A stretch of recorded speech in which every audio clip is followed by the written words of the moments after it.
Hey there, everybody. This is Kenny along with Kenny Squared and Kenny Squared Squared. Actually, that would be Isaac. And this is Sports on the Positive Tip, where we have conversations at the intersection of sports and faith. And so, Kenny and Isaac, I want to start by asking you a basketball question. And did you guys see any of the game between the Thunder and the Cavs last night? We didn't catch a lot of it, but who do you think won, son?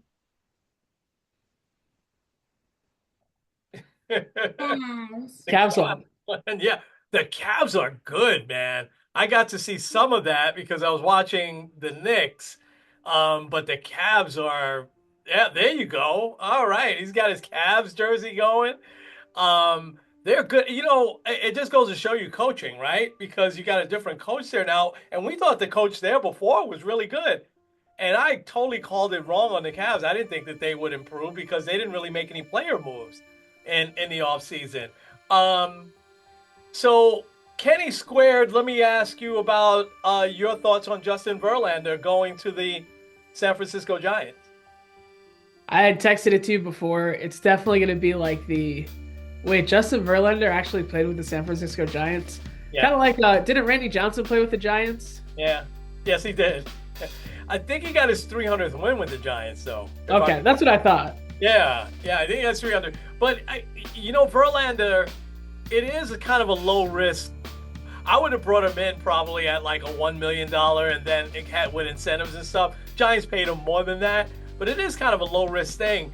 And I was trying to figure out what's his incentive. He really wants to be at 300 wins. It's gonna be hard for him to do because I think he has 262 wins. So that's gonna be kind of hard for him to do. Can he get that? I mean, how many? That's 38 more wins in 2 years, 3 years. That's going to be hard for him to do. He's got to stay healthy first, which he hasn't over the last 3 years. So we'll see what happens there. Are you guys ready to talk some football? Let's talk some football. You All ready? right, let's go ahead and get the show actually started. This episode of Sports on the Positive Tip is brought to you by the Tavern Coffee House. Attention, coffee lovers. Are you craving the perfect cup of coffee to start your day?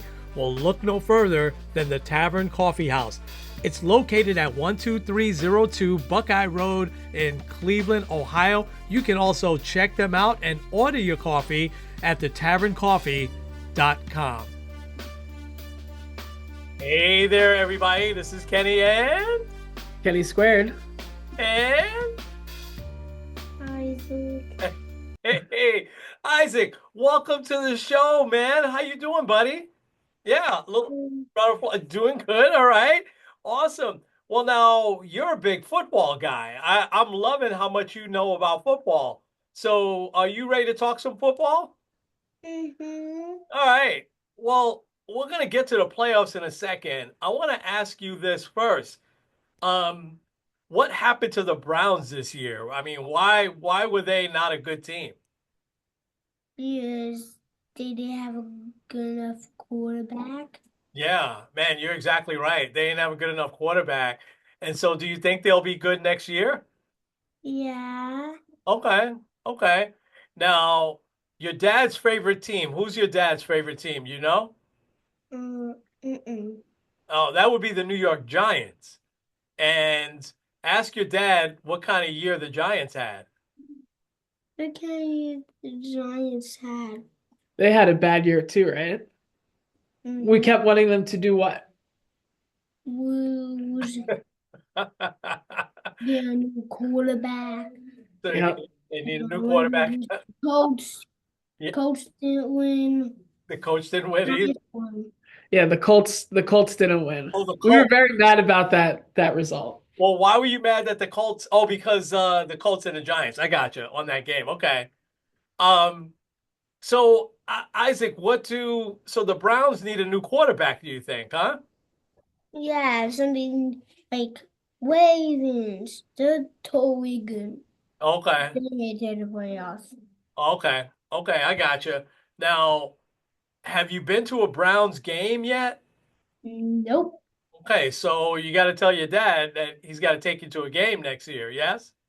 Yes. All right. All right. Well, that's good. Now, you've got a chart about the playoffs that are coming up. Um, so are you ready to get into that? Um, so the playoffs start on Saturday. So the first game is the Chargers and the Texans. Who do you like in that game, Isaac? Who do you want to win that one? Texans. The Texans. Okay. Well, the Texans are a good team. Now the Chargers, I think won 11 games, right? And the Yeah, they went to the Browns one time. They beat the Browns. Yeah, well, almost everybody beat the Browns this year. But yes, but the Chargers turned it around. The Chargers were 5-12 last year, and now I think they were 11-6, Kenny, I think this year, right? So, I think so, yeah. but you think the Texans, I think, were 10-7. So the Texans are going to win. Okay, I'm marking it down. Isaac says the Texans are going to win. All right, now you've got the Steelers at the Ravens. The Steelers and the Ravens. Who do you like there, Isaac? Ravens. The Ravens. Why do you like the Ravens? Here we go cheer for the Steelers. Yeah, we don't cheer for the Steelers. Oh, you don't cheer for the Not Steelers here. because, because the Steelers are a rival there of the Browns. The Steelers are more of a rival than the Bengals, right? Yeah, the Bengals won, but they're now out of the playoffs. Yeah, I know. They won and they're out of the playoffs. Uh, But so the Broncos won and the Buccaneers won. So that makes the Dolphins out of the playoffs, Falcons, and Bengals. Yep. wow. You know your stuff, man. You're exactly right. So speaking of the Broncos, let's go to Sunday. They're playing the Buffalo Bills. And so who do you think is going to win that game? Buffalo Bills. Yeah. Yeah. Why are you picking the Bills? Because they're my favorite team. I have a toughie. The Bills are your favorite. That's right. I forgot you're liking the Buffalo Bills. They're really, really good, and they beat the Chiefs this year. So I think they have a chance to go to the Super Bowl. What do you think? Yeah, they have to go. They have to go. Okay. Um, all right. Now this is going to be a tough game on Sunday late afternoon. The Packers and the Eagles. Who do you think is going to win that? Eagles. Eagles? Okay. Now the Eagles quarterback, he's a great player, but he may not play. If he doesn't play, I don't know that the Eagles can beat the Packers, but if he plays, I think the Eagles will win. Now, how about Sunday night? It might be a little past your bedtime, but Sunday night, Washington, the Commanders and the Buccaneers. Bucks. The Buccaneers, right. Now, do you like the Buccaneers because they have a good quarterback that used to play there in Cleveland with the Browns? Yes. Okay, all right, yeah. Who else do you know that roots for the Buccaneers? My Uncle Trev. Uncle Trevor roots for he doesn't root for the He, Browns, he roots for the Bucks He roots for the Browns, but he also roots for the Bucks because he really likes Baker Mayfield. because of So Baker Mayfield. Yeah, okay. he's Listen, the Baker has player. been great. Yeah, yeah, he wears number 6. You're right. yeah, yeah. I got the Cavaliers. Yeah, the Cavaliers. Yeah. Um, all right, Isaac. Monday night. Again, that's going to be a little past your bedtime, but you have the Vikings and the Rams. Rams. You like the Rams to beat the Vikings? Really? Okay. All right. Well, we're going to see. Now, the Vikings had a great year, and the Rams had a very good year as well. But so you're thinking, and the game is in, well, it probably might not be in Los Angeles. It'll probably be in Arizona. They're going to have to play that game. But so you like the Rams in that? Okay. All right. Well, so now tell us, Isaac, what two teams do you think? Because the Chiefs and the Lions don't have to play yet this week because they were the best teams this year. So, who would be your pick for the Super Bowl? I think that probably the Bills, right? Is one of the teams you think will go to the Super Bowl? Bills. Bills. Bills. Bills.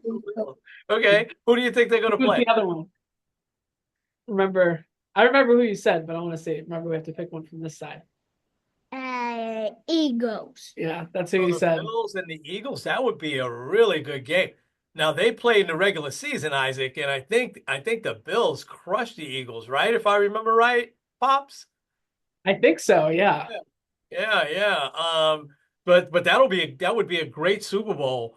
Um, so Isaac, tell me, what is it that you really like about football? What makes you sit down and watch a game? What do you really like about it? Do you like the passing, the running? What do you like about football?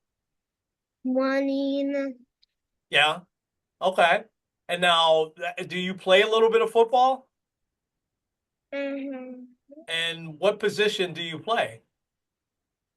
Um,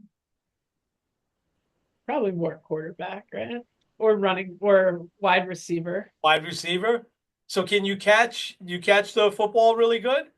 yeah. All right, my man. Now, how about throw? I could never throw a football really that far. Can you throw the football far? Yeah. All Yeah. right. Okay.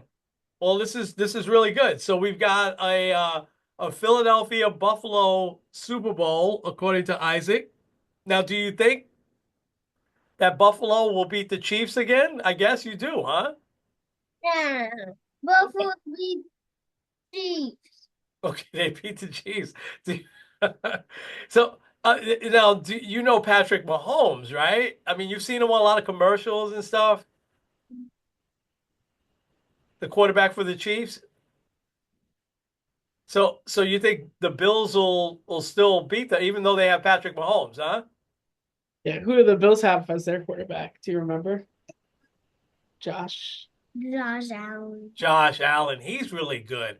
I think he's good. They're going to name him the most valuable player, I think, because he's had quite the great year. Um, so this is awesome. So, Dad, do you want to talk about coaches for a few seconds, or do you have any questions for Isaac? Isaac Ooh. can hang with us. What is what's the best game we've watched all year? Oh yeah, that's a good one. Eagles and the Cowboys. And I feel like you say Bills that and one. the Cowboys. We Uh, watched the Eagles destroy the Cowboys a couple weeks ago. yeah. Now a lot of kids your age like the Cowboys. You don't like the Cowboys, Isaac? No. Okay. All right. I don't blame you. I've never been a Cowboy fan.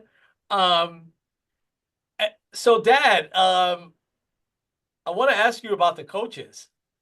So the Browns, we'll talk about your teams here for a second. The Browns and the Giants Oh, both kept their coaches. Go ahead. Yeah, what do we got? actually, this just came in. Yeah. The Raiders have fired their general manager. They fired the GM as well? Yeah. All right. This is exactly what I wanted to talk about then. Um, well, first, let's stay with the Raiders for a second. What are the chances that we're going to see Tom Brady back in the booth next year? I don't know. It's I'm very interested to see how he can get out of that contract, Yeah. but I don't know because They, yeah, they he seems like he's gonna get more involved. Very similar to Derek Jeter when he was with the Marlins. yeah. Uh, I guess a little different because like you actually are gonna spend money in Vegas as opposed to Miami. That's why Jeter left, but I don't know. I'd be surprised. Well, now that they let their GM go, that makes me even more think that he's going to be more involved. And the more involved he is, the more restrictions he'll have on himself as an announcer. I can't see it working at this point. See, let's just take out the Raider thing for a second. If that hadn't happened, I think over the course of the season, Brady got better. Um, is he Tony Romo or Troy Aikman or name another big analyst? Not yet, but I think he was starting to grow into the role, and but if he can't do a lot of things that they want him to do, right? Like go and talk to coaches, he's not supposed to criticize refs. He really can't go in locker rooms before or after. I mean, it's going to be hard for him to be in an analyst role, especially the number one analyst. Because the number one analyst they expect more of, right? So I think Yeah. Greg Olson will slide right back seamlessly into that chair. Now now Bra- Mhm. Brady's Brady's really smart. So and he knows football. So I could see him being a pretty successful executive, especially if he lures Bill Belichick, from North Carolina to there, which you said was the rumor yesterday, huh? Yeah, it came out as a rumor that like Brady had reached out to him. Um, and then also apparently there's a clause that says that if Bill leaves UNC before I think it's June 1st, This whatever team has like a $10 million buyout that they can get. Um, this is yeah. game day. This is Well, we'll talk about that game in a sec, actually. But Oh, guess okay. what? All right. Bills yeah, won yeah. What game? 24. What game is that?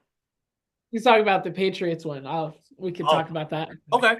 Okay. Um, but That's why also, came to the Bills. yeah. Okay. Um, Patriots joy. the Patriots did end up winning, but that's important. Yeah. But also I saw a thing that apparently Bill isn't focusing on any NFL jobs, even though people have reached out. I don't know if I believe that until it actually happens, because it still seems weird for him to be in the college scene, but whatever. Yeah, but he could be, he could be a little bit upset that nobody reached out to him last year, and nobody hired him. I imagine I think he had a couple of interviews, right, with the Falcons, and I'm forgetting what other team, but nobody picked him up. Um, Listen, Kenny, I want to say this. Get back to coaches for a second. The Browns decided to keep their coach Stefanski, and Daboll. The Giants decided to keep their coach and GM. Um, and I thought that those were actually good decisions, and I think so did you. Um, Kenny, I want to just say this real quick. When has a team had sustained success changing coaches every couple of years or every year or so? The answer would be never, right? And if you go back to when I was a kid in the 70s and 80s, the top teams were the Steelers. Now the Steelers have had only three coaches since 1970, right? The Cowboys, Tom Landry was there forever. The Dolphins, Don Shula was there for a long time. The Vikings would get to the Super Bowl every year. They wouldn't win it, but they got to the Super Bowl, I think, four times. But Bud Grant was their coach for a long time. If you go into the 80s, the 49ers, Bill Walsh, he left to go to the broadcast booth. And then, they had the same coach, George Seifert, for a while, not won another Super Bowl. Um, the Washington team had Joe Gibbs for a long time. The Colts with Tony Dungy for a long time, right? Any team that's had this sustained success has stuck with coaches. Now, Jimmy Johnson is a great example. I know that was mentioned by Rob Gronkowski that, Jimmy Johnson, his first year, he was 1-15. And the guy's, turned out to be a Hall of Fame coach. So I I think changing coaches is every couple of years just makes no sense to me. And which is why I applauded that the Jets last year brought back Robert Saleh, because I said, here we go. We're going to just change coaches again. And listen, they let him go, I thought, a little bit quick in the season. But what are your thoughts on this? Because, when you talk about the Raiders, how many coaches did you count? 10 coaches in 16 years, I think they've had. Yeah. And what have they won in these last 16 years? Nothing. I mean, maybe they've been to the playoffs once or twice, but they pretty much won nothing. I mean, we talk about the Pats also. How long was Belichick there? 24 years? I mean, so you got to give these coaches a chance for the culture, um, to take effect. And I'm glad the Carolina Panthers, they're sticking with their coach now after they've gone through coaches like crazy since Ron Rivera. What are your thoughts on all these coaching changes? Yeah, I agree. You have to have continuity somewhere. And sometimes it has to be the quarterback, and sometimes like you have to move on from the quarterback. Eagles. But I think having that continuty helps. Giants. Isaac, what happened with the Bills and the Patriots? Yeah. The last game of the year. You have that up? Well, as you're getting that up. With the Patriots, I don't get it. They didn't have high expectations this year. Like Everyone basically projected them to finish last in the division. Yeah, it's probably some of our family leaving. Um, they didn't have high expectations. They didn't. They weren't expected to do well. This was supposed to be like a 3 or 4 year rebuild, and you're coming off of a coach that you've had for almost a quarter of a century, and yet Gerard Mayo is just out. And I, like, if they yeah. end up hiring Mike Vrabel, like if you did an actual coaching search last year, you could have. Wait, I know how to get it up. Okay, go and get it. Um, Sure. if you had just done a regular coaching search last year and then ended up with Mike Vrabel, you would have saved yourself a year of weirdness. Um, Yeah. so I don't know. It's a weird situation there.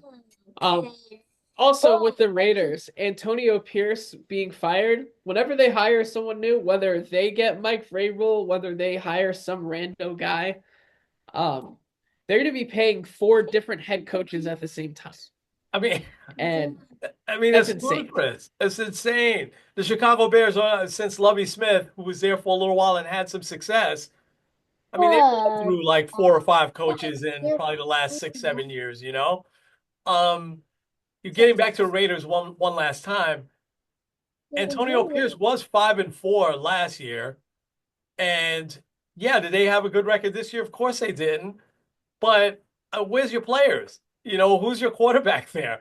You know, they're the ones who got rid of Derek Carr, didn't really have, a backup for him. I mean, Garoppolo didn't work out. I mean, so it's just ridiculous. And you mentioned in New England with Mayo. I don't know how you think a guy for several years is the heir apparent, and then you only give him 1 year in the position. I think he was like the heir apparent since 2019. And Yeah. so I it doesn't make sense. Go ahead. Let's talk about the Pats and the Bills this past week. Go ahead, Isaac. Tell us about that game. Score. so Bills 16, Patriots 23. So The the Pats, other Patriots I won. found out 23. Okay. In this game, I found out that the Bills won. Yeah. Yeah. Okay. 21 to 24. Okay. Wow. So Bills won. Yeah. Okay. And So there's another game that I also found out. Jets lost to 14 to what? 40. The Ugh. Jets lost 14 to 40. So Yeah. Bills won that So one. who lost 40 to 14? Who was that? The Jacksonville? Jets. The Jets. Jets? Oh, to the Bills. Okay, so you're looking at the Bills games. Okay. Yeah, Yeah. he's looking at those. That was also kind of a bad one. Yeah.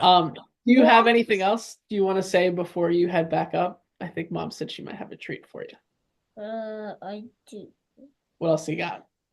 I got another game that I know. Well, Isaac, you got to come back.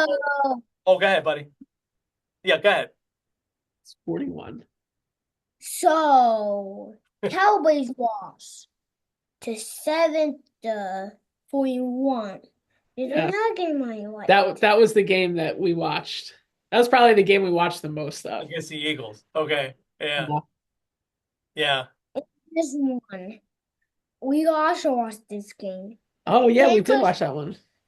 so Panthers lost 16 to 22. Oh, Yeah, that was Bryce Young showing a lot of promise in that coming game. He along. got Yeah. the raccoon guy. Liget, I think his name is. I don't know. Have you seen any of those clips? The raccoon guy? No. He likes to eat like wild raccoon. Like Ugh. he's like said it like several times. So, but yeah, he had him in the end zone, and I think he like just dropped it or something, and Right. but it was against the Eagles. So, So, all so right. this, let me just go back for 1 second. This is Bryce Young that likes to eat wild raccoons. Now the wide receiver, Oh, the Liget, I wide. think. Oh, Okay. See you later, buddy. you said bye. He said bye. All right. He's great. Man, he's Yeah. great. He's gonna take our job here, man. You Oh know. yeah. Um, and so the wide receiver for the Panthers likes to eat wild raccoon. Yeah, I saw that. I don't know how he dropped that. It was right it was right in his hands. It was reminiscent. I saw that play of Jackie Smith in the Super Bowl against the Cowboys. the Cowboys against the Steelers. Um, let Kenny, let's do this. Let me bring up your chart, and this is our last one, right? Unless you're going to do them for the playoffs, I'm fine with that. Um, but let's bring Yeah. this up and share the screen so that as we get this up on YouTube, folks can see. And you did a great job with this all year long. And here's our final. I love what you put here. Here's our final, your final rankings for the 2024-2025 season and week 18. So take it away.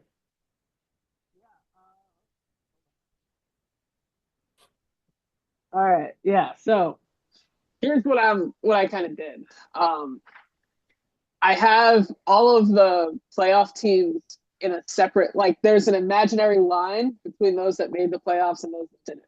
So I Right. figured it might be fun to kind of maybe rattle through a couple of the teams and like what does 2025 look like. So I'll start at the very bottom, nail the draft. These six teams really need to nail stuff in the draft. I don't know what the Saints are going to do. I really have no idea what their biggest needs are, but they need to improve in a lot of different areas. Also, head coaching situation's weird, so they got to figure that out. Next is going to be the Titans. I don't know what the Titans are going to do um, as far as Ward or Sanders, but they've obviously got to go for a quarterback. Yeah. Um, right. The early indication is they really like Cam Ward, so maybe that's what they end up going with, but I don't know. We'll see. Um, Jacksonville. Jacksonville isn't that far away.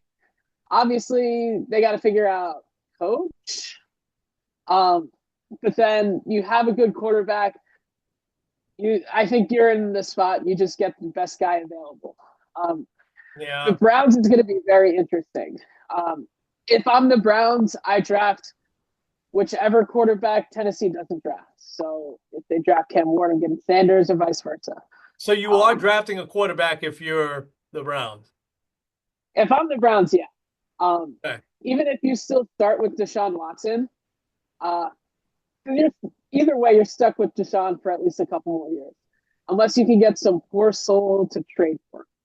Um, the dead cap hit if you cut him would be $172 million next Yeah. year, Yeah, they're not going to and cut then I him. think it's like 70 the following year. Yeah. But Yeah. also he might not play period because he suffered like a significant setback in his rehab. So you might need to figure out what you're doing at quarterback anyway.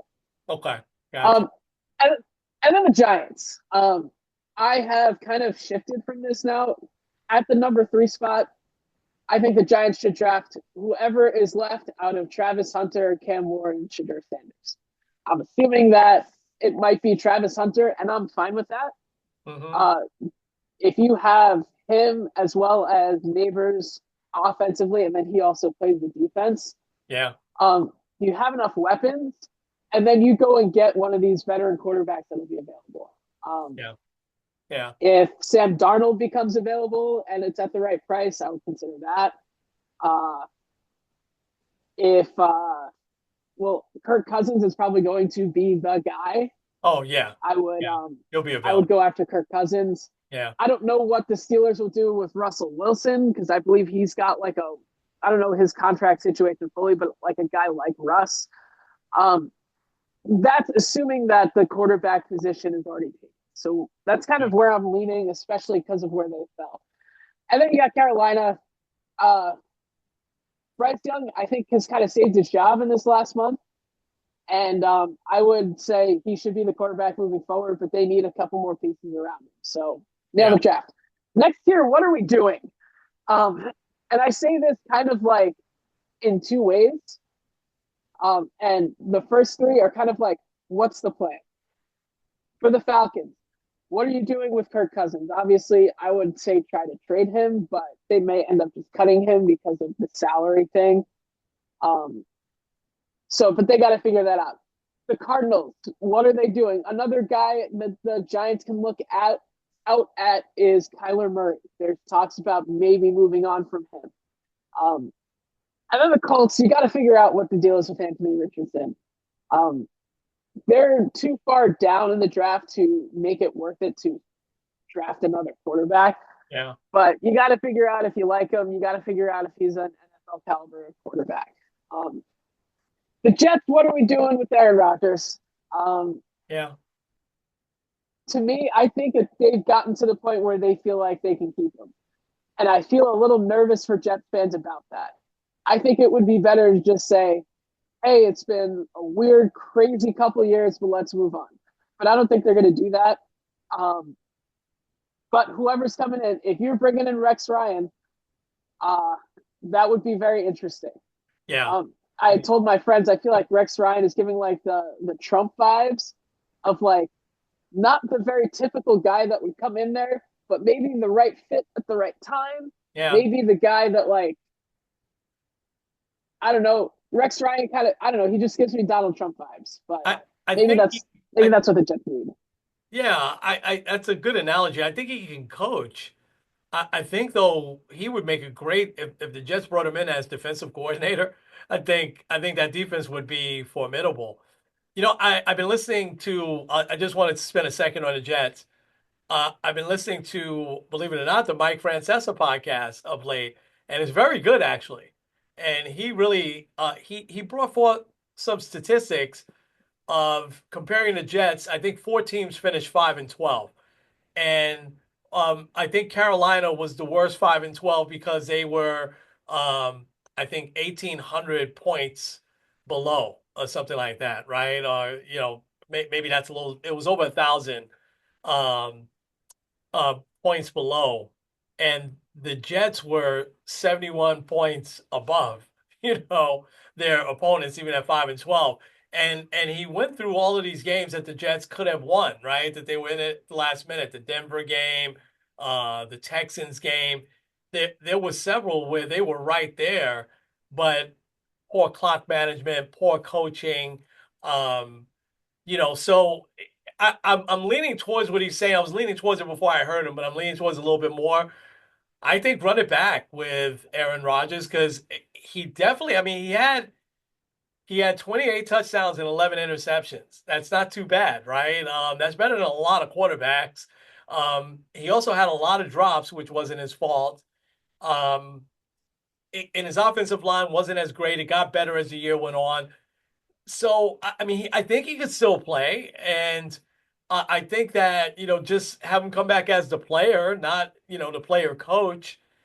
And I don't know, man. There's enough talent here where maybe you run it back with the right coaching. Um, Francesa did also suggest this, right? Pete Carroll should be the guy. Give Ooh. him the reins for a couple of years, and see where it takes you. Um, I like that the Jets are talking to experienced guys. I know they're talking to some of the coordinators as well, but I'm leaning towards that because who else is out there? The Jets aren't going to get a good quarterback in the draft, I don't think. And who else are you going to go out and trade for or whatever?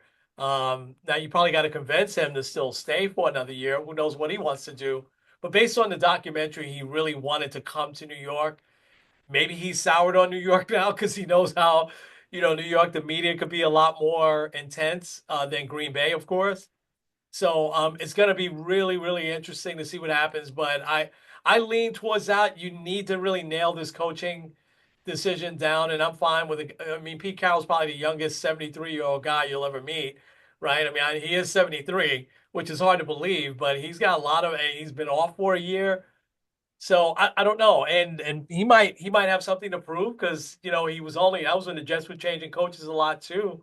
He was only here for 1 year, So anyway, that's my quick take on the Jets and Aaron Rodgers. I think that lines up a little bit with what you were saying.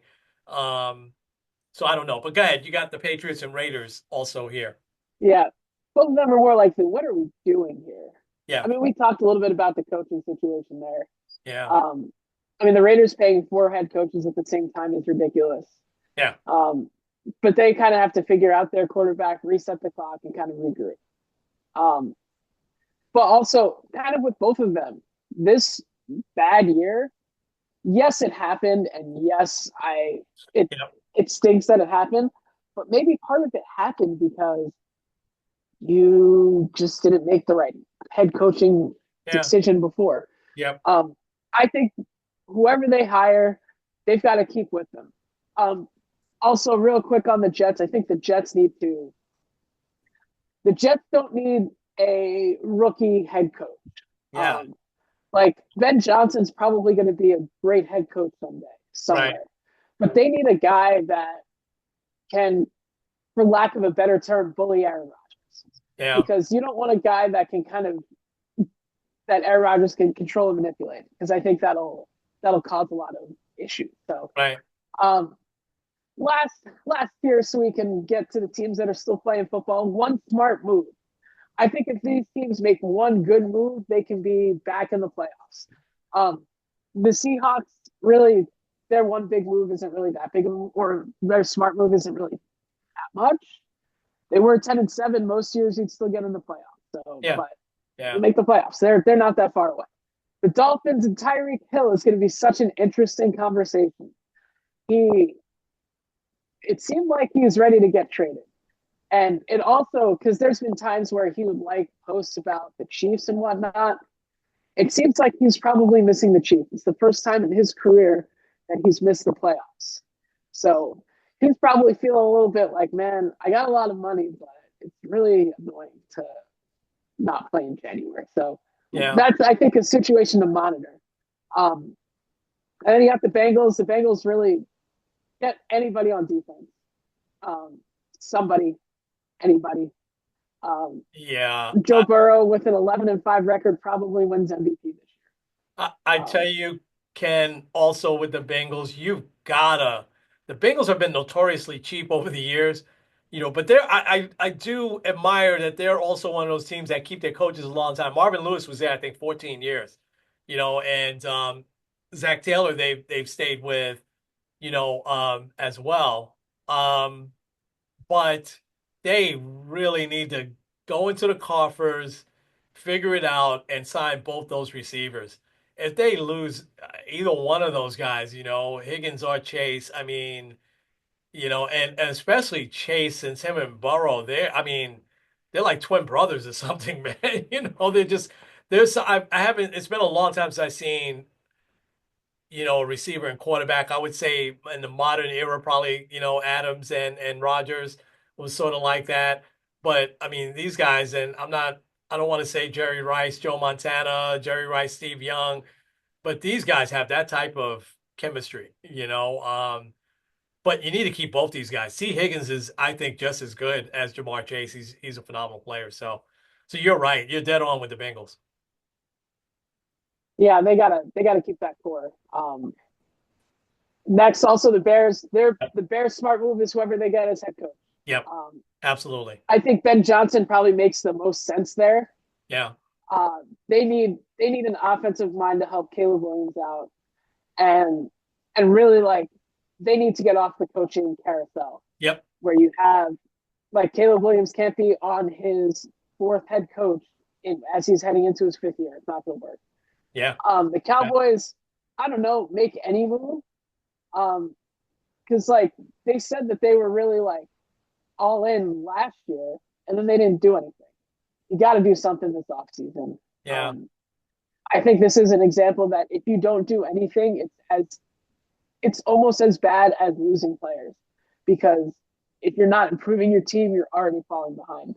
And you're looking up at Washington, who's in the playoffs, and you're also looking up at the Eagles, who are Super Bowl contenders. So, totally agree. um, Yeah.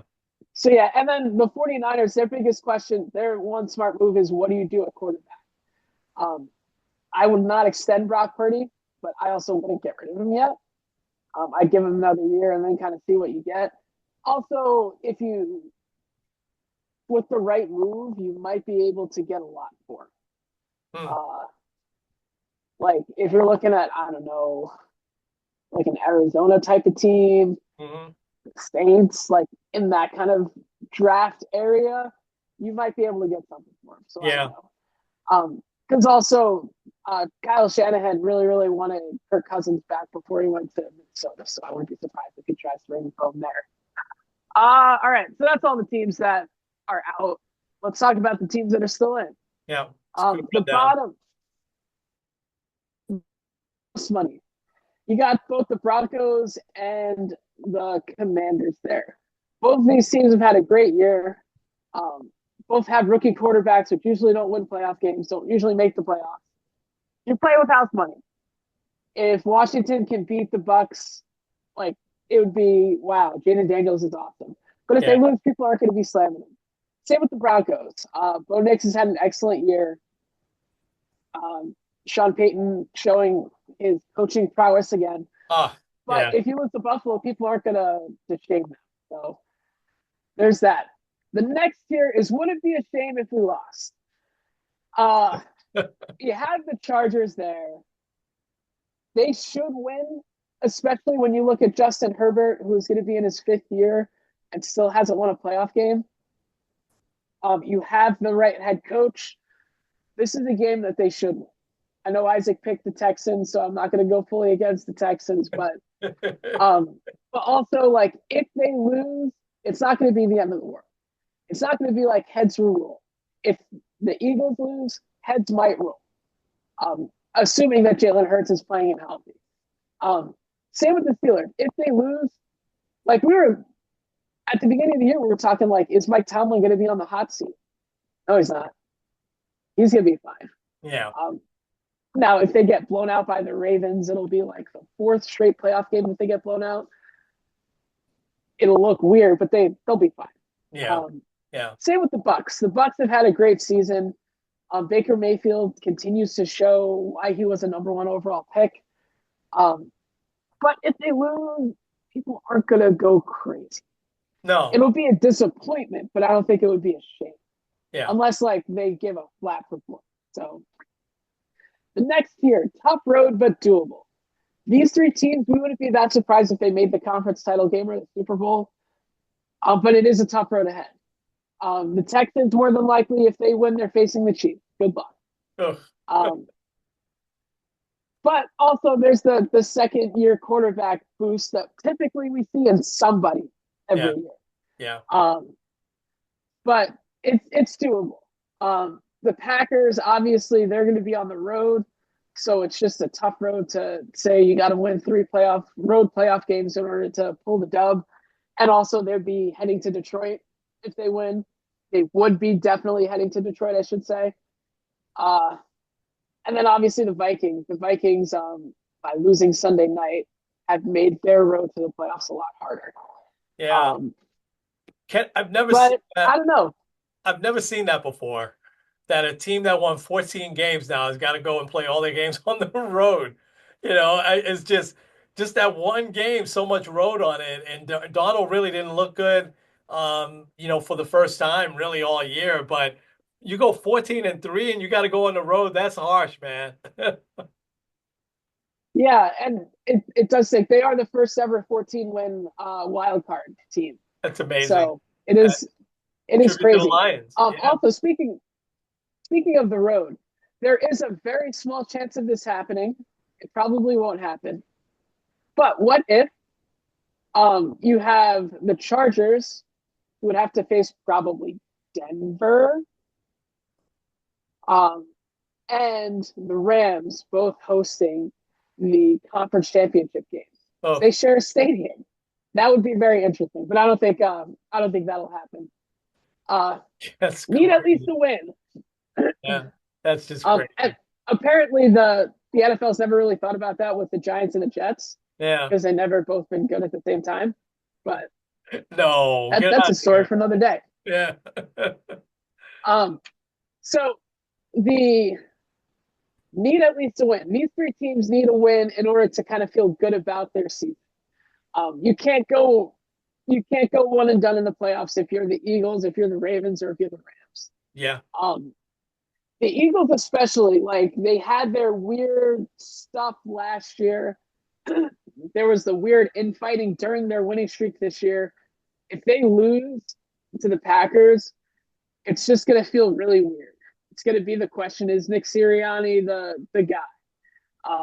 How do you waste a great season from Saquon Barkley? Like stuff like that. Yeah. The Ravens, Lamar Jackson's got to get to the title game, at least the AFC Championship game again. I don't know if he will. Even if he doesn't, he has to look good in losing. because last year they were dominant, but in the game against the Chiefs, his team scored the least amount of points Yeah. out of any game this year.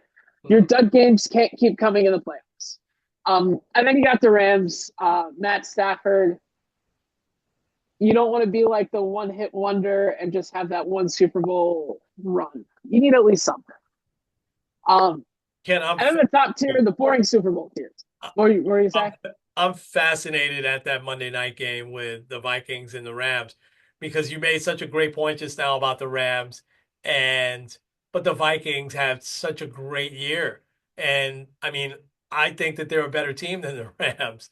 But, as you said, the Rams really stepped up. I don't want to throw any shade at them. And I think McVay's a great coach. Again, another team that is stuck with their coach. They probably had to convince him to not go into TV because I think that's what he wants to do. But that is a fascinating game as to winner goes one way. Which way does the loser of that go? With let's say the Vikings lose, do you run it back with Sam Darnold again? Do you just uh, franchise him and try to buy yourself another year or two with it? I mean, and the Rams get bumped again in the first round. What does that say for them? Is it time to now go in a little bit of a different direction? I don't know, man. That is a fascinating game. Yeah, there is a lot riding on that. I think as Yeah, far as like what yeah, these teams do next year. yeah. Um, boring Super Bowl team. If any of these teams make the Super Bowl, no one's gonna be surprised. Obviously the Chiefs failed Oh, to tie the Patriots 16 win record. yeah, Um, People will get mad that they basically tanked the game against the Broncos. I don't think they tanked it just because they didn't want to face the Bengals. I don't think that's what was happening. I think they were just like, we're not playing all of our guys, and the yeah, Broncos came to win. So, um, obviously Detroit, they've had a great year. Um, I had heard something yesterday about how Dan Campbell might change the way people look at coaches. Because like it used to be like the guys that knew a lot of the X's and O's, the Sean McVays, the Kyle Shanahan, the guy at Green Bay. Uh, but now it's all about culture and like being the leader of men. hmm, Um, and like I think that's why Mike Vrabel is going to be very popular, especially once we get a little bit further into the off season. yeah, So we'll see. yeah, Um, yeah, and then Buffalo, we talked about. It's interesting. I don't know this offhand, but I would bet that aside from John Harbaugh with Baltimore, these three teams all have had the same coaches for a while. yeah. Sean McDermott had his hot seat moments. There's none Hmm. of that right now. Hmm. So Buffalo, I do hope. I know that the Super Bowl that would be so much fun for fans would be, or for NFL people, would be Detroit and Buffalo. Two very long story franchises that have had a lot of losing. Yeah, Um, Kansas City, in any regard, would bring the most people. yeah, But out of those three teams, those are the boring teams. Like, we yeah. wouldn't be surprised if they made it. I love how you said boring teams. But you're right. I think it's going to be fascinating to see if the Lions can get to the Super Bowl, can get over the hump. They're clearly the best team in the NFC. Um, and it would knock off.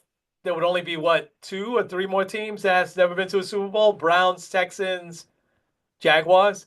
I think would be the only three that's never been to a Super Bowl if Detroit gets there. Um, I think Yeah, I that. believe so. Yeah, I think so. I think it's gonna be fascinating to see if they can get there. I don't know, man. Uh, Can the Bills go into Kansas City? It's not Arrow. It's still calling it Arrowhead, right? Can you go into Kansas City yeah, late January and go face to face and beat the Chiefs? I mean, they did. The game was in Buffalo, right? The regular season game. They did. It wasn't a decisive win. It was a close game, which it should have been. But can they go and beat the Chiefs? I just don't know, man. I mean, they might can, but I think if the Chiefs get to the Super Bowl, it's going to be a three-peat, you know. But football also, man, there's always a surprising team, right? That that rises up. Not so much last year, right? We kind of expected 49ers, kind of expected the Chiefs.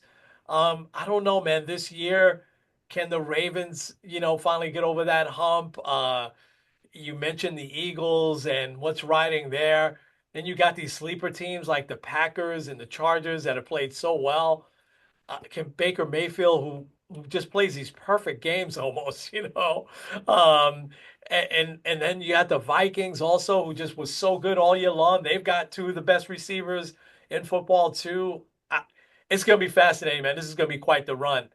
And let me stop sharing the screen. You did a great job on all this, by the way. And that's not just me. I think we've been getting those comments on Facebook and other folks telling us how great you put a lot of thought into these charts. But how about now these next few days, Ken? Tonight you've got Notre Dame, Penn State.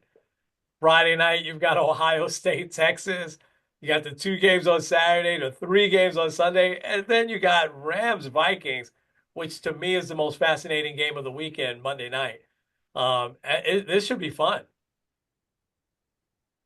This is this is going to be the like January is such a fun sports month. Yeah, Um, yeah, Especially now that the college football playoffs is bigger.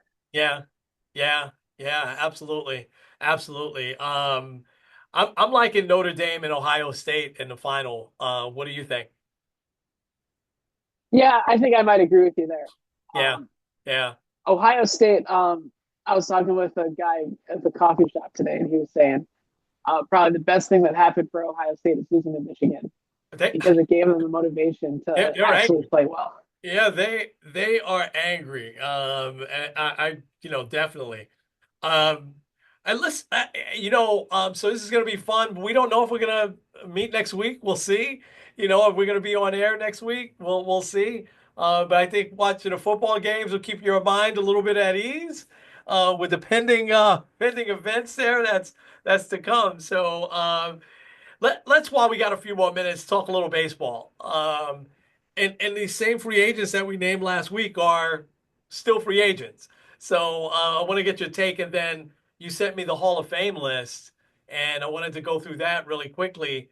I mean, it's one more week, and believe it or not, like pitchers and catchers report on I think February 3rd or something like that.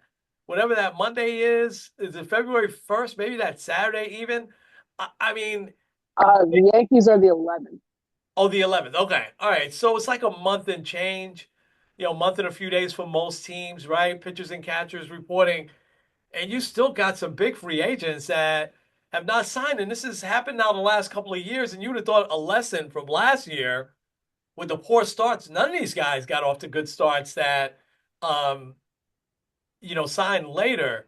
So, Alex Bregman, the last that I saw from John Heyman, it's between the Tigers and the Red Sox. What are you thinking? Please go to Detroit. I don't want him to. He's got. They said his part of the reason why the Yankees are kind of out on him is his metrics don't really match Yankee Stadium Right. because he's a very pull hitter. A pull hitter with that green monster is not a good formula. Yeah. Um, I Yeah. want the Red Sox to continue to be bad and go to Detroit. Go reunite with your manager All and right. get out of stay out of the East. Apparently, the Mets. I'll name on these because I don't take him as a top tier free agent, but he's a good player. I mean, you watched him every day last year. Alex Verdugo. Apparently, the Mets had a long meeting with him the other day, and thinking about bringing him in. Would that be a good fit? Yeah, you're not expecting a lot of offense from Verdugo, but he is very good defensively. Yeah. Um, I think his defense was a little overlooked in the playoffs this year, but there are two moments that stick out in my mind. Early against Kansas City in game one, he made like two spectacular plays Yeah. that kind of saved the game for the Yankees. Yeah. Yeah. And then a play that gets completely overlooked because of what happened literally two batters later. Shohei Otani's pop fly that kind of went into the stands, and Verdugo pulls it out of the stands Yeah. and Yeah. holds onto it. Yeah. But it's kind of the chain effect because there's first and second. Yeah. Yeah. he caught it and then went in the stands, so the ball went out of place. So it became second and third, which then led to the Jets getting potentially walked and then Yeah. next. But I think he would be a good fit because you're not expecting a lot of Yeah. but be annoyed by a lot of ground outs at second base if you get him. Well, he'd be probably combination fourth or fifth outfielder slash maybe DH with Starlin Marte. I think that's where the Mets are settling in on now. I don't think they'll go and get like a JD Martinez, someone like that. That's just a DH. I think they'll kind of rotate that a little bit. I think they're big on the defense in center field, so you're going to see Siri or Tyrone Taylor, kind of split time there. So that should be interesting. All right, Tanner Scott also met with the Mets for several hours. I'm sure there's a lot of other teams that are in on him. I am shocked. I told you this last week. I'm shocked he hasn't signed somewhere yet. Is this where the relief market has come back? You're not seeing these big deals for relievers in the last now 2 years or so, and there's a lot of none of those relievers I named last week or signed just yet, like Kenley Jansen, David Robertson, some of these guys that you could probably get for a year, 2 years. Tanner Scott, where are you thinking he may wind up? I don't know. I keep thinking somewhere random because like I don't think the Mets should sign another reliever long term because I think Tanner Scott will probably get like a 4 or 5 year deal. Think so? Okay. Um, I don't know. It would be fun. It would be really fun, but they'll never do it. It'd be the Guardians. Yeah. They would have the best bullpen in Oh baseball. my Tanner gosh. Scott, Emmanuel Clase. Class A. Like, Forget it. You better like win they would that have game. You better win that game in the seventh inning. yeah. Um, all right, let's stay with Pete for a few seconds. It's funny. We could just call him by his first name. We know who we're talking about. But Pete Alonso, this is just one of the odder ones to me, but I guess we should have seen it coming, right? And I want to throw in Luis Arraez there in this conversation real quick, Ken, because Arraez, like 10 years ago, there's no way anybody would ever trade a guy like that. He, to me, is the best pure hitter probably in baseball. I mean, you can make an argument for Bobby Witt, but and maybe when he's healthy, Mike Trout, but Arraez, I mean, there's not many players like that anymore that really don't go for the home run, that get base hits, get singles, get doubles. But yet he might get traded for the fourth time, third time, or with the fourth team in just the last 3 years. Um, and so I'm not sure where his value is at or what baseball sees as his value. And then you've got a guy like Alonso who's a pure slugger, right? I mean, his lifetime average is 240 something, but he's got more home runs than anybody else the last, since he's been in the majors. And he'll get you 100 RBIs. He didn't last year, but he normally will. But yet the value of him, maybe because he's 30, I don't know. So those two guys, why is that? Why isn't baseball looking at, hey, these are guys that I would pay a lot of money to? So I'm anxious to hear your thoughts on that because Pete doesn't seem like he's going to get more than 3 years.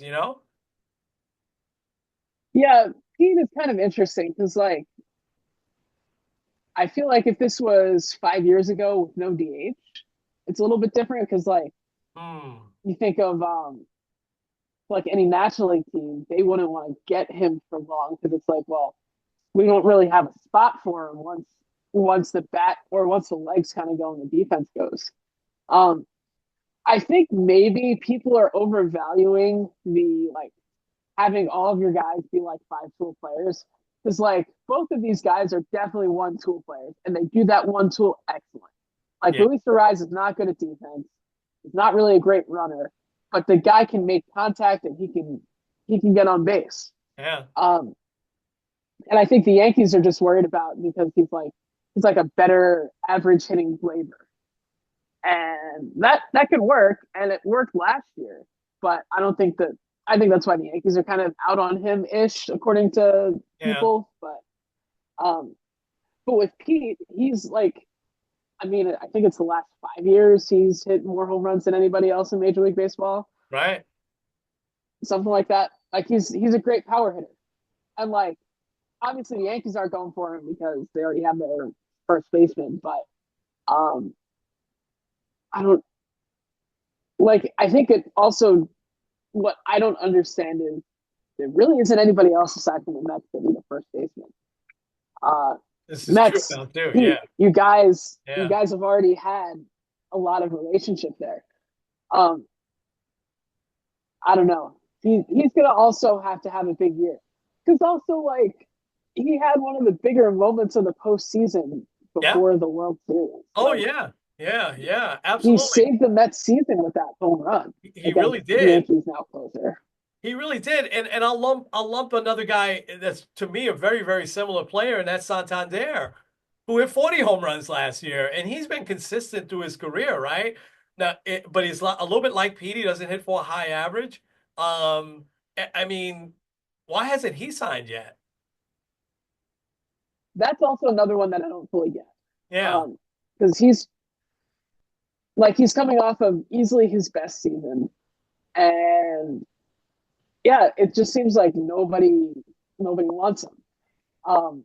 Because yeah, I like once again with the Yankees, I don't think they're going after another outfielder. At least like if they're going for an outfielder, they're going for like more of a backup type. But they have Trent Grisham, so I don't know if they're. I don't think that they're in that market necessarily. But a yeah, lot of these other teams that have lost out on guys like Toronto should be all over that. yeah, Although I would love for him to be out of division too. yeah, The yeah, Red Sox, maybe. The Red Sox haven't done enough to their offense. yeah. I don't know. It's just um, you would think, especially coming on off of last year, where you had several guys that did not sign early, that a lot of these, especially the Boris guy, Yeah. talking Bregman there, would want to get it done. But it just kind of seems like they're good to go. Um, I'll ask you this: would you be surprised if Bregman, Alonso, Tanner Scott, Santander, those four, would you be surprised if one or more than one weren't signed by pitchers and catchers in mind? At this point, no. At this point, I wouldn't be surprised.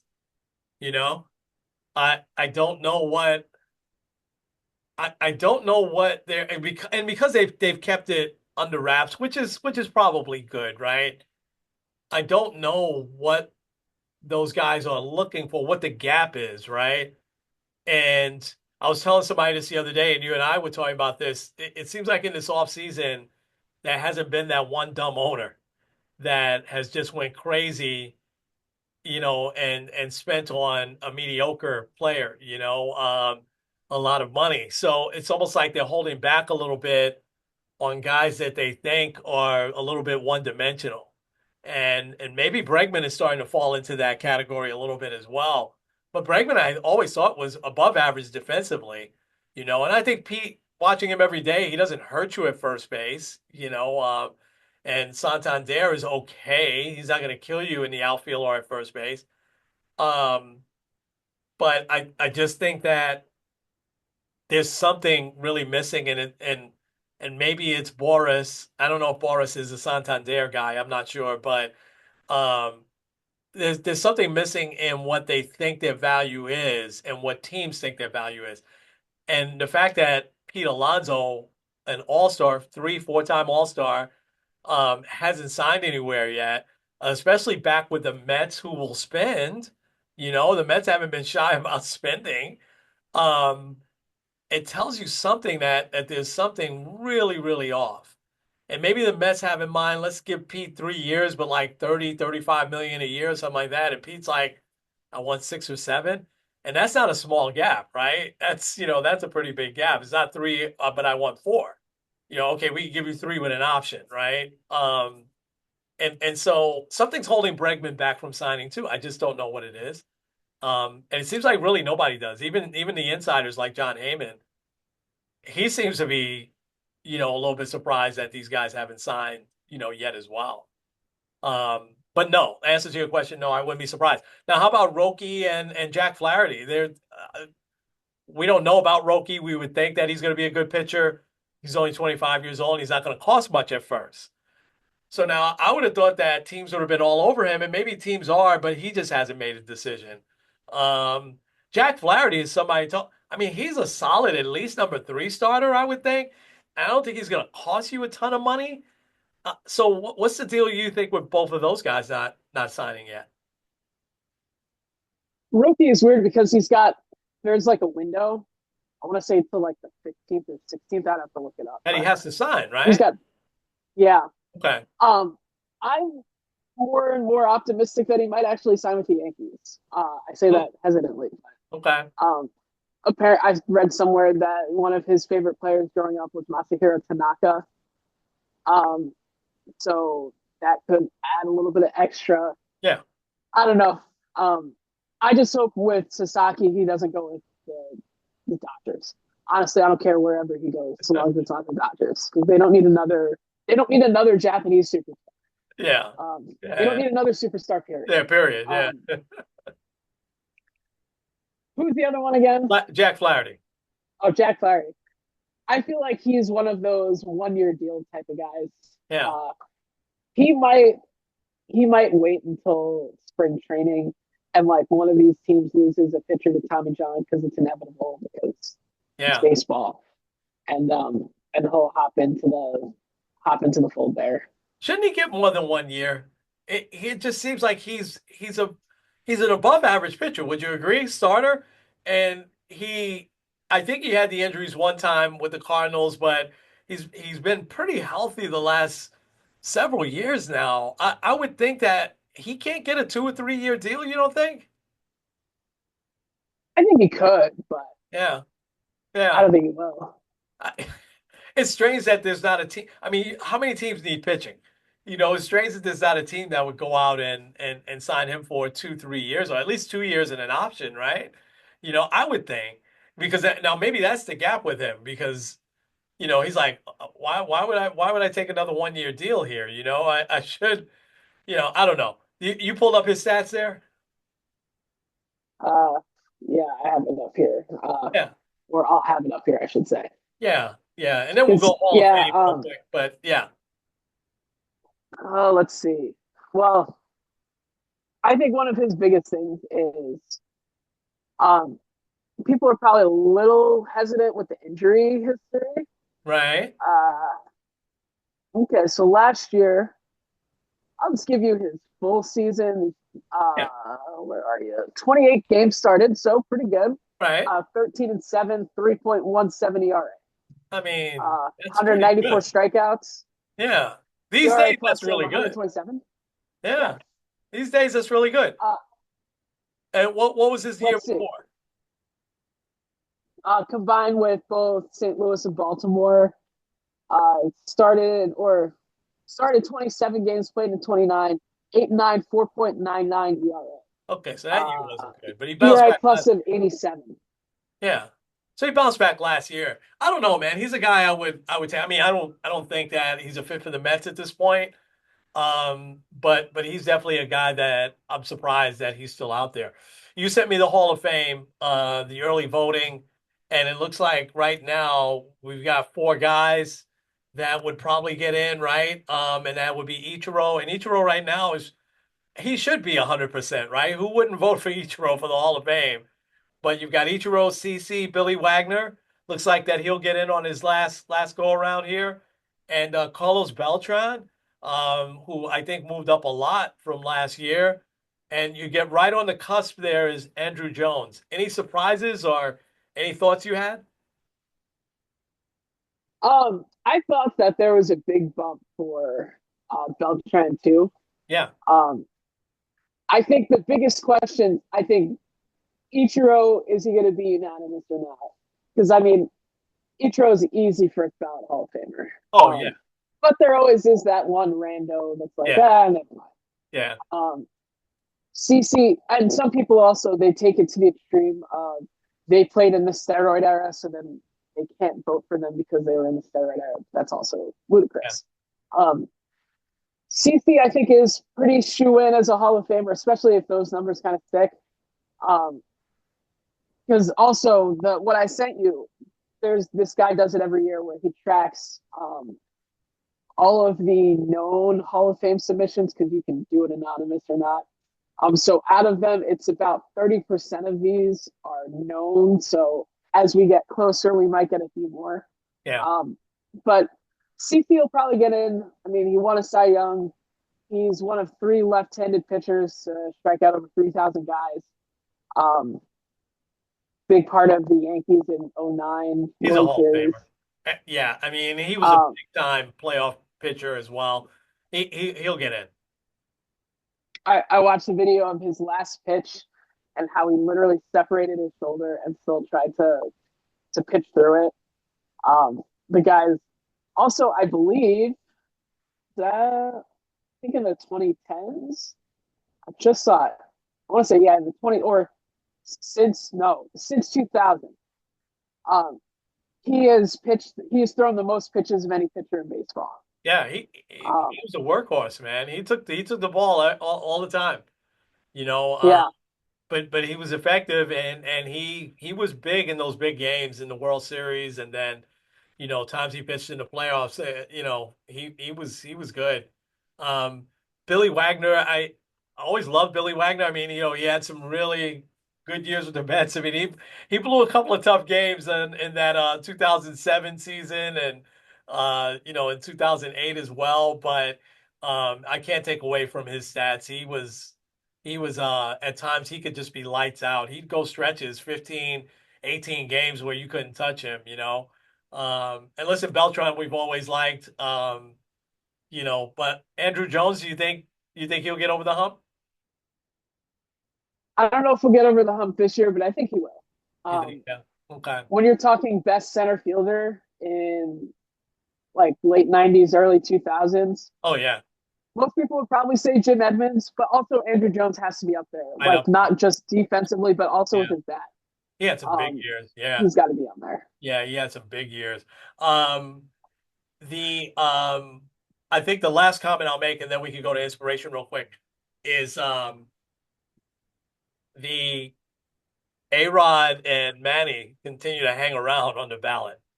Should I take that to mean anything? I think A-Rod is actually, according to that, is moving up a little bit.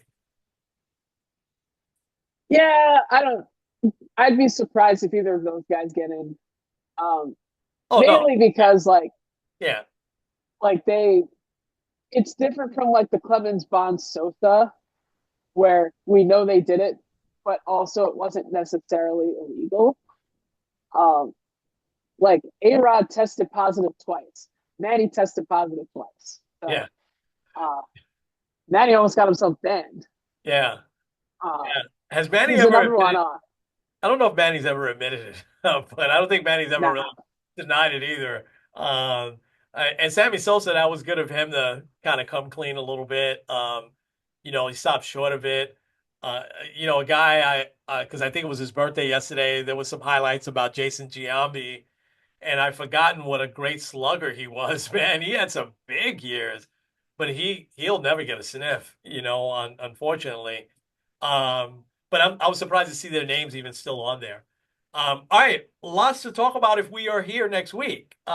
If we're not here, that'll be great news because that means that there will be a couple of new lives here in the world.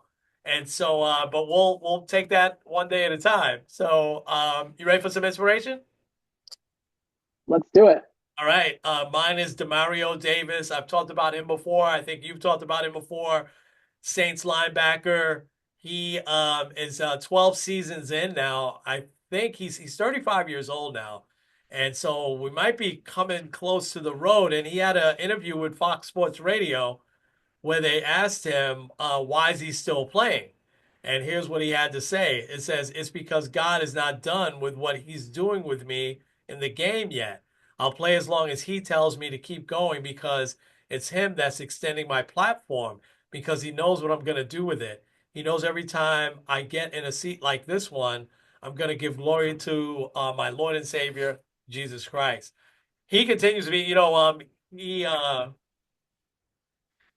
watched a lot of the Saints and Bucks on Sunday, and it seemed to me like he wasn't playing as much as he used to be. Him and Cam Jordan, were kind of the stalwarts of that New Orleans defense for a while. But both of them, I think, are up there a little bit in age, and maybe because it was the last game of the year.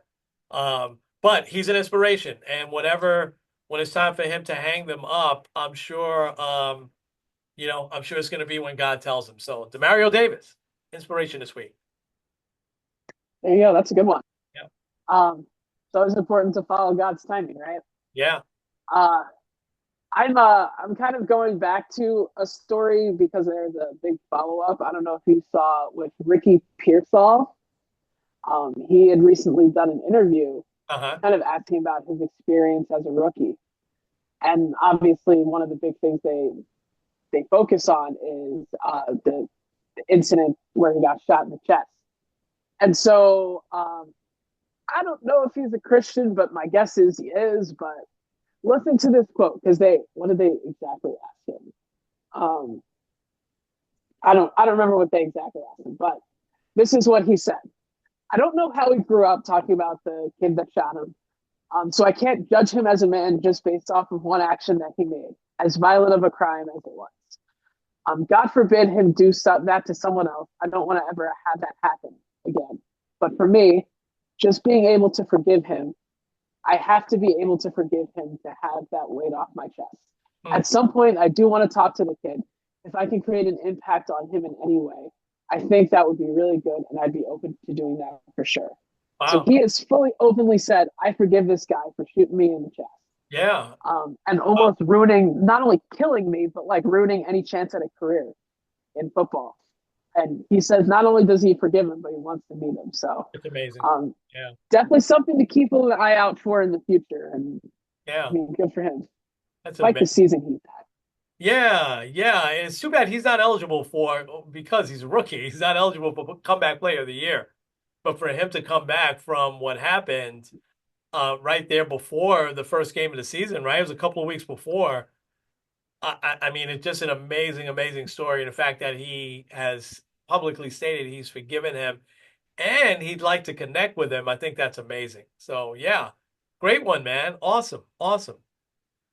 All right. Well, here we go. We might be on hiatus. We might not be. We'll see. Either way, I'll announce it on Facebook if we are. If not, you'll hear us again next week. So for now, Kenny, I will turn over to you to take us home. Yeah, it's full baby watch here. We're 38 weeks, so we'll see. Yeah, yeah. But for now, this is Kenny Squared End And Kenny. with Sports on the Positive Tip. We will see you guys next time. Yep. Next time, whatever that is. And shout out to Isaac. Hope you enjoyed his. Yeah. That's got to be a regular segment if it's next week or when we come back. The Isaac Corner or something like that. We'll think it was clever. Isaac's name. Insight. Isaac's Insight. There you go. He was great. All right. Thanks, guys.